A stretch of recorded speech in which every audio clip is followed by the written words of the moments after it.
Donc c'est la parole qui nous sanctifie. Alors vous remarquez ici, quand Dieu appelle son serviteur dans le ministère, la première des choses que Dieu fait, c'est ce qu'on vient de lire ici. Il va d'abord débarrasser son serviteur, un, des corps adamiques, parce que nous naissons avec le péché d'Adam, et deux, du péché au pluriel, parce que nous avons le péché au singulier, le péché d'Adam, et le péché au pluriel, dont la Bible fait mention dans Galates chapitre 5, verset 19 à 21. Donc Dieu va d'abord nettoyer son serviteur de tous ses péchés. C'est pour cela que vous allez entendre que quelqu'un qui était dans la sorcellerie, dans l'impudicité, mais depuis qu'il est devenu serviteur de Dieu, il n'est plus dans ces choses. Est-ce que vous voyez cela? Ça, je parle des serviteurs authentiques, pas des aventuriers que nous avons aujourd'hui qui nous créent, qui sont impliqués dans des scandales, dans l'adultère, dans l'impudicité. Non, je parle des serviteurs authentiques. Parce qu'il y a quand même une portion qui continue à garder la sainteté. Les vrais serviteurs de Dieu, il y en a. Donc, vous allez entendre qu'il était dans... Voilà, avant de connaître Christ, il était dans toutes ces choses-là, tous ces péchés-là. Mais du moment où il a reçu Jésus-Christ dans sa vie comme Seigneur et Sauveur, depuis qu'il est devenu ministre de Dieu, on ne le retrouve plus dans ces choses. Vous comprenez? Donc, c'est ça d'abord le premier travail que Dieu fait dans la vie de son serviteur. Les débarrasser de tous ses péchés. Pourquoi? Pour que son serviteur puisse les servir sans peur, sans crainte, correct, ne pas faillir dans sa mission. Parce que si Dieu ne délivre pas son serviteur de ses péchés, ce dernier ne pourra pas accomplir la mission qui lui a été confiée par son maître. Le Seigneur le sait, il ne pourra pas. Le Seigneur laisse son serviteur avec tous les désirs de la chair, l'impudicité, l'adultère, mais il va commencer à manger les brebis, bouffer les brebis. C'est pour cela que vous voyez dans les églises des faux prophètes, voilà, ce sont les fidèles qui sont, voilà, leurs concubines, tout ça. C'est ça. Mais un vrai serviteur de Dieu ne peut pas le faire, ne peut pas faire ça. Alors, les premières des choses que Dieu fait, c'est ça. Il délivre d'abord son serviteur de ses péchés. Je vous donne encore une autre écriture. Zacharie chapitre 3, verset 3 à 5. Regardez ce qu'il dit ici. Le prêtre Josué, je lis Zacharie chapitre 3, verset 3 à 5. Josué était couvert de vêtements sales. Josué ici, dont on parle ici, c'est un serviteur de Dieu. C'est un prêtre. Un ministre de Dieu. Mais il était couvert, la Bible dit, de vêtements sales. Vous avez été déjà enseigné ici au sujet des vêtements. Mais vous allez voir l'explication dont la Bible donne par rapport à ces vêtements sales. Et la Bible dit quoi? Il se tenait debout devant l'ange. Ce qui est bien ici, les serviteurs de Dieu n'étaient pas assis. Parce que les mouvements aussi comptent dans la Bible. Il était debout. Parce qu'être debout, il y a aussi toute une explication. Mais je vous épargne de cela. L'ange prenant la parole dit à ceux qui étaient devant lui, ôtez-lui les vêtements sales. Est-ce que vous voyez les mouvements ici? Dieu n'a pas dit, laissez mon serviteur avec les vêtements sales. Non. Celui qui parle ici, c'est l'Éternel, mais sous la forme de l'ange. Donc, c'est-à-dire, Dieu a pris l'image d'un ange. Parce qu'on parle de l'ange de l'Éternel. Il dit, ôtez-lui les vêtements sales. Il ordonne qu'on enlève les vêtements sales à son serviteur. Or, vous savez que les vêtements déjà parlent des œuvres. Maintenant, les vêtements sales dans ce contexte ici, les œuvres de ses serviteurs n'étaient pas bonnes. Mais le Seigneur ne voulait pas qu'on laisse son serviteur avec ses faiblesses. La Bible dit, puis il dit, Josué, vois, je t'enlève ton iniquité. Ah, vous voyez, j'aime la Bible. Vous voyez ici, la Bible nous donne directement l'explication. Que les vêtements sales là, qui était sur son serviteur, c'était l'image de l'iniquité ou du péché. Est-ce que vous voyez cela, chers enfants de Dieu? Maintenant, la Bible dit quoi? Quand Dieu a enlevé cette iniquité, la Bible dit, et je t'ai rêvé d'habits de fête. L'habit de fête, je vous renvoie dans Apocalypse chapitre 19, verset 7 à 8. C'est les fins lin, c'est-à-dire des habits blancs. Or, la couleur blanche parle de la pureté. Est-ce que vous voyez cela? C'est-à-dire Dieu a sanctifié son serviteur. Mais bien aimé, toutes ces vérités que je vous donne ici, vous comprenez que Dieu ne peut pas établir sur son peuple un serviteur de Dieu qui n'est pas délivré de ses péchés. Vous voyez mes bien-aimés vous-même, lisez dans vos Bibles. Dieu ne peut pas placer sur son peuple un serviteur de Dieu qui est impliqué, qui est mêlé dans des scandales, dans des histoires qui incitent le nom du Seigneur parmi les païens. C'est pour dire quoi? Donc quand vous entendez, ici je suis en train de m'atteler directement et enlever cette confusion dans l'esprit de certains qui confondent le vrai serviteur de Dieu et le faux serviteur de Dieu. Donc toutes ces vérités que la Bible nous présente, cela nous montre suffisamment que Dieu ne peut pas établir sur son peuple, sur ces gens, un serviteur de Dieu qui n'est pas délivré de ses péchés. Retenez ça, cher enfant de Dieu. Donc tout serviteur mandaté de Dieu, mandaté par le Seigneur, qui a reçu un appel au ministère, la première des choses que le Seigneur, son maître, fait dans sa vie, c'est d'abord de pouvoir les libérer de toutes les faiblesses charnelles, pour que ces derniers puissent pouvoir les servir correctement et sans faillir dans sa mission. Vous voyez cela?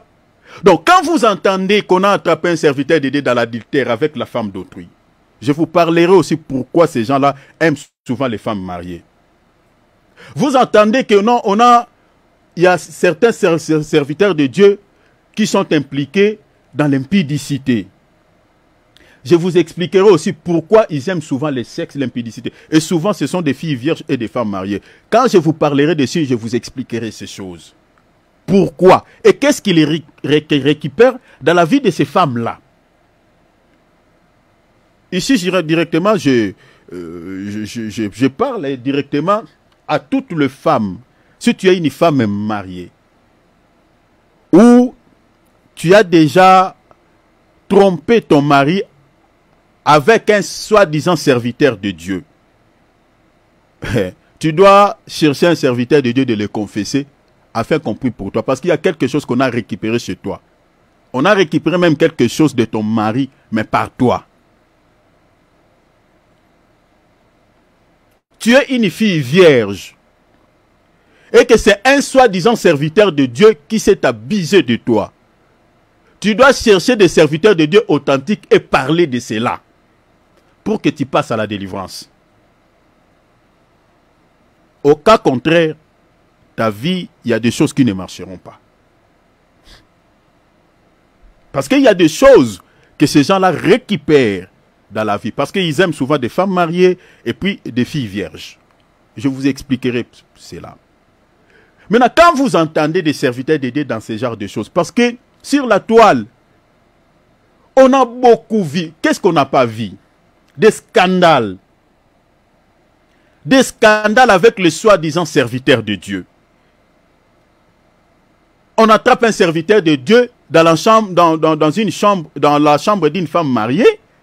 On attrape un serviteur de Dieu dans un hôtel avec une fille d'autrui. Qu'est-ce qu'on n'a pas vu? Dans l'escroquerie, n'en parlons pas. L'ivrognerie, n'en parlons pas. Dans toutes ces choses-là, dans des scandales, sont mêlés dans toutes ces choses. Est-ce que ces gens-là sont appelés par Dieu? Nous disons non. Par rapport à tout ce que la Bible nous présente ici, chers enfants de Dieu, nous disons non. Non. Donc, je vous donne l'écriture. Lisez, ce n'est pas moi, hein, c'est la Bible. 1 Pierre chapitre 2, Pierre chapitre 2, verset 1, 3. Sautez, vous lisez les versets 14. Je vous dis. Parce que les gens qui sont dans l'escroquerie, la cupidité, l'amour de l'argent, l'adultère, les impudicités, dans la Bible, ce sont les faux prophètes. Donc quand vous entendez, on a attrapé un serviteur de Dieu dans l'adultère avec la femme d'autrui, dans l'impudicité, dans toutes ces choses, dans l'escroquerie, l'ivrognerie, chers enfants de Dieu, ne vous posez pas trop de questions. c'est un faux prophète. À 90% un faux prophète. 2 Pierre chapitre 2, verset 1 à 3, virgule 14. Il y a eu parmi les peuples, ça fait partie déjà des signes que je vous donne déjà comme ça. Il y a eu parmi les peuples de faux prophètes. On parlait des faux prophètes soulignés. Et il y en aura parmi vous des faux docteurs. Donc, on parle, l'apôtre Paul ici, Pierre plutôt, il parle des ministères. Parce que nous avons les ministères doctoraux, ministères prophétiques et tout ça. Donc, quand on parle des faux prophètes, mélangez même les faux pasteurs. Hein. C'est-à-dire, on ne parle pas seulement des prophètes, que ce soit les faux pasteurs, que ce soit les faux évangélistes, que ce soit tout ça, mettez-les tous dans un même paquet. La Bible dit, qui introduiront quoi? Des sectes pernicieuses. On expliquera ces choses quand on parlera des signes. Et qui régna les maîtres, c'est-à-dire Jésus qui les a rachetés. La Bible a dit, attireront sur eux une ruine soudaine. Verset 2. Plusieurs les suivront dans l'ère dissolution, c'est-à-dire dans l'ère égarement. Vous ne voyez pas que les églises de ces gens-là sont remplies de foules, sont remplies de gens. Vous ne voyez pas. Les gens les suivent dans l'ère égarement. Les gens aiment là où il y a, on parle souvent de trucs, de tout ce qui touche la chair. C'est pour cela que les gens les suivent. Là où on prêche un évangile qui ne touche que l'esprit, qui ne touche que l'âme, les gens ne veulent pas. Alors la Bible dit, plusieurs vont les suivre dans l'ère dissolution, dans l'ère égarement. Et la Bible dit, la voix de la vérité sera calomniée à cause d'eux. C'est-à-dire, quand on prêche tel que je suis en train de prêcher cette vérité, il y a des gens qui critiquent, qui n'aiment pas. Vous n'avez pas d'autre message à nos prêcheurs. Tout ce que vous voyez dans la Bible, c'est le péché, c'est la sanctification. Toi-même, d'ailleurs, tu es propre. On nous condamne même. Quelqu'un qui ne connaît pas ma vie, même il juge de loin. Toi-même, ton visage, là, ça ressemble déjà à un impudique. On te taxe. Tout simplement pourquoi? Parce que tu es en train de prêcher une vérité que les gens ne supportent pas. Les gens ne veulent pas le message de la sainteté. Les gens ne veulent pas qu'on touche à leurs prophètes qui nous créent pas mal de soucis, qui sont impliqués dans des scandales comme pas possible. Les gens ne veulent pas. J'ai une vidéo qui a fait pas mal de vues, plus de 5000 kilos. Il y a plusieurs qui ont aimé. Il y a plusieurs commentaires. Et parmi ces commentaires, il y a des gens qui critiquent, il y a des gens qui ont dit, là tu as parlé à mon prophète. Des gens qui me disent comme ça, tu as touché à mon prophète. Il y a des gens, parce que, mais je n'ai même pas cité les noms, mais les gens, la manière dont j'ai expliqué, j'avais donné des signes, ils disent, ah là tu as parlé de notre prophète. Donc les gens sont prêts à combattre pour leur prophète, mais ne sont pas prêts à combattre pour le nom du Seigneur. Ce sont les gens, les fidèles que nous retrouvons aujourd'hui dans nos assemblées. Quand tu touches leur pasteur, quand tu touches leur prophète, ah là, il peut t'insulter, il peut te critiquer. Parler du mal contre Jésus, lui, il est tranquille. Mais si tu parles du mal de son pasteur, là, il peut se déchaîner comme pas possible. C'est des bandits, les fidèles que nous retrouvons aujourd'hui dans nos assemblées. Chers enfants de Dieu, ne sois pas fanatique d'un homme de Dieu, tel que je suis là. Moi, je ne souhaiterais jamais que quelqu'un puisse être fanatique de moi. Non, non, sois fanatique de Jésus. C'est Jésus qui était mort pour toi. Que Jésus soit ton modèle. Ce n'est pas les pasteurs qui étaient morts pour toi. La Bible dit, les gens les suivront. Plusieurs. La Bible ne dit pas paix. Hein? Donc cela n'est pas étonnant quand vous voyez que les églises des faux prophètes haranguent des foules. Maintenant, regardez, la Bible dit, et la voix de la vérité seront calomniées à cause d'eux. Donc la vérité, les gens ne supporteront plus. Verset 3, par cupidité, l'amour de l'argent. Est-ce que vous voyez cela? Ce sont des gens qui aiment l'argent, l'argent, l'argent, l'argent. Voilà pourquoi dans ces ensembles-là, vous entendez souvent, on parle souvent de l'argent, les richesses, l'argent, l'argent. Ça fait partie des signes. Ça fait partie des signes. Nous ne prêchons pas un Dieu maman. Non. Nul ne peut servir deux maîtres à la fois. Il haïra l'un et l'aimera l'autre. Soit vous servez le Seigneur, soit vous servez maman. Si vous êtes dans une église où on vous parle tout le temps les richesses, l'argent, les richesses, les choses de la terre, il y a 90% que celui qui vous prêche cette parole, ces messages-là, soit un faux prophète. La cupidité, l'argent. L'apôtre Pierre est en train de nous donner quelques détails par rapport à ces gens. Il dit ce sont des gens cupides qui aiment tellement l'argent. C'est pour cela que vous voyez que dans ces assemblées, tout est vendu. Hein. Tout est vendu. On vous vend l'huile d'onction. Si vous êtes dans une église où vous avez déjà acheté l'huile, cher enfant de Dieu, celui qui vous prêche la parole là, le berger là, c'est un faux prophète. Si on vous a déjà vendu des choses dans votre assemblée, il y a fort possible que votre pasteur là soit un faux prophète.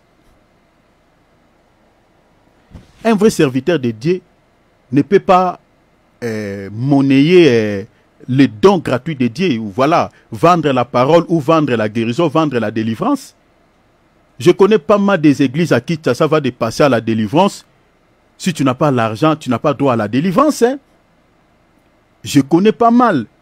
Attendez, je vous donnerai des signes, que ce soit en Europe, que ce soit à Kinshasa, les églises, les serviteurs même connus. Hein? Attendez quand je vous parlerai des signes. Je ne citerai pas des noms, mais les signes que je vous donnerai, vous saurez que, oh là là là là là là là. Mais il m'a déjà imposé la main.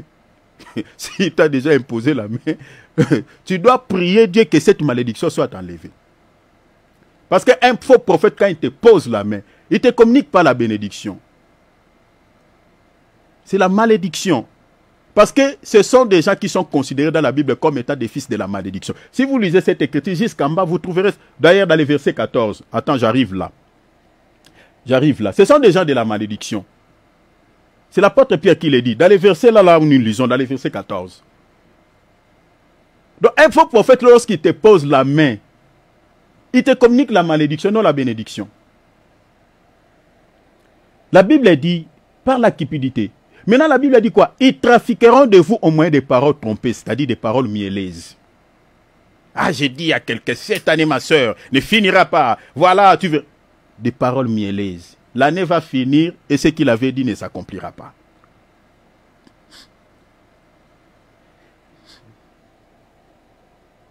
Des flatteurs. Des paroles trompeuses. Et qui menacent depuis longtemps la condamnation, un dont la ruine ne sommeille pas. Verset 14. Regarde maintenant, l'apôtre Pierre dit, ils ont les yeux pleins d'adultère. Est-ce que vous voyez ça? Quand on parle de l'adultère, c'est-à-dire ce sont des gens qui aiment souvent des femmes mariées. Vous savez, une femme mariée, souvent des femmes mariées, ils ont une apparence éclatante. Vous comprenez pourquoi? Parce que, surtout si l'homme il a des moyens, souvent, ils arrangent leurs femmes. Maintenant, l'homme qui a arrangé sa femme, il a rendu sa femme tellement belle, avec le peu de moyens qu'il a. Maintenant, le faux prophète veut bénéficier de cette beauté-là, que cet homme-là, il a, voilà, fourni quelques efforts pour pouvoir arranger sa femme, pour que sa femme soit présentable. Lui, il veut bénéficier de quelque chose qu'il n'a pas fourni des efforts. Vous voyez? Mais ça, je parle de manière, à la manière des hommes. Mais sur le plan spirituel, il y a des choses qu'il récupère chez les femmes mariées. Je vous expliquerai cela quand je parlerai des signes. L'adultère. Ce sont des adultérins. L'apôtre Pierre le dit. Vous voyez, mais bien aimé, tout est dans la Bible. Donc quand nous sommes en train de dire que ces gens-là, ce sont des signes. Donc c'est pour vous dire que quand vous entendez qu'un serviteur de Dieu est impliqué dans l'adultère, dans l'impudicité, mais bien aimé, il y a fort possible qu'il soit un faux prophète. C'est la Bible qui le dit. Ils ont les yeux pleins d'adultère et insatiables des péchés. On les retrouve souvent dans des scandales, dans des péchés. Ils amorcent les âmes mal affermies. Les gens qui remplissent leurs assemblées, la plupart de ces gens-là, mais bien aimés, n'ont pas la connaissance de la parole de Dieu. C'est pour ça que vous voyez qu'ici, on se donne trop de la peine. On prend le temps de vous enseigner. C'est pour ça, mes bien-aimés, aimez les enseignements. Vous ne pouvez pas devenir disciple de Christ sans l'enseignement. L'exhortation, la prédication ne te fera pas que tu sois disciple de Christ. Si tu veux être compté parmi les disciples de Christ, c'est par l'enseignement. Et c'est ça même la mission qui a été confiée aux vrais serviteurs de Dieu. Enseignez-les. Le Seigneur dit, faites-le toutes les nations des disciples. Enseignez-les. Le Seigneur n'a pas dit exhortez-les. Enseignez-les. C'est-à-dire pour pouvoir être reconnu en tant que disciple de Christ, c'est par l'enseignement. C'est l'enseignement qui va te forger, qui va te donner les capacités de pouvoir être disciple de Christ. Parce que la Bible dit tout disciple accompli sera comme son maître. Il a dit tu seras Donc, c'est-à-dire ta vie, la vie de Christ, sera manifestée sur ta vie. Parce que quand on dit même le mot chrétien, quand on dit chrétien, chrétien veut dire comme Christ. Ça vient du mot grec, Christophe. Donc pour la première fois, les disciples ont été appelés chrétiens, c'était en Antioche. C'est-à-dire par leur vie. Les gens ont vu Christ par rapport à leur vie. C'est comme ça que les païens ont commencé à les appeler Christophe, Christophe. C'est-à-dire ils sont comme leur maître. C'est ça ce qui veut dire chrétien. C'est-à-dire les gens vont remarquer la vie de ton maître sur ta marche, sur ta vie. Mais c'est par l'enseignement. Maintenant, ici, les gens qui sont amorcés, les gens qui sont pris au piège de ces gens, la Bible dit quoi? Des gens mal affermis, c'est-à-dire des gens qui n'ont pas la connaissance de la parole de Dieu. Cher enfant de Dieu, lisez la Bible. Lisez la Bible, méditez la Bible, soyez comme des Béréens. Examinez tout ce qu'on vous enseigne à la lumière des Écritures. Parce que si vous n'avez pas la connaissance, vous êtes mal affermi, eh bien, vous ne saurez pas distinguer qui est un vrai prophète, qui est un faux prophète. La Bible, elle le dit. Hein? Donc quand vous voyez les assemblées de ces gens-là qui créent, regardez, on les attrape dans des scandales. Hein? Mais leurs assemblées ne s'abaissent pas. Hein? Il y a toujours des gens qui viennent. Est-ce que vous pensez qu'un vrai chrétien peut aller prier dans l'église d'un pasteur qui est impliqué dans l'adultère, dans l'escroquerie, dans des bêtises? Un vrai enfant de Dieu? Non, ceux qui remplissent ces assemblées-là, leurs églises, ce sont des gens mal affermis. La Bible a dit, ils amorcent le mal affermi et ils ont les cœurs exercés à la cupidité. L'apôtre Pierre répète encore l'amour de l'argent. Ce sont des enfants de la malédiction. Est-ce que vous avez vu ça? Les enfants, la Bible a dit, un faux prophète est un enfant maudit. Maintenant, quelqu'un qui est maudit, s'il t'impose la main, mais il te communique quoi? On donne que ce que l'on a reçu.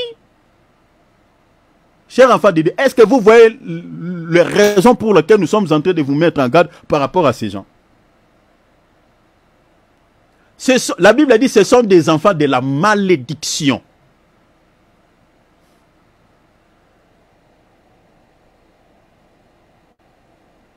Donc, vous comprenez que je suis allé là-bas pour vous montrer à la lumière des Écritures que un faux prophète, ce sont des gens maudits. Et ce sont des enfants, ce sont des gens qu'on attrape, qui vivent en fait confortablement dans les péchés. Alors, un vrai serviteur de Dieu ne peut pas être mêlé dans tout ce qu'on vient de lire là. Non. Ça, ce sont des fruits de la chair qu'on retrouve chez les faux prophètes et non chez un vrai serviteur de Dieu. Je crois que jusque-là, vous avez eu quand même une connaissance pour pouvoir distinguer déjà un vrai serviteur de Dieu et un faux serviteur de Dieu. Par rapport à ça, déjà, ça fait partie des signes. Alors,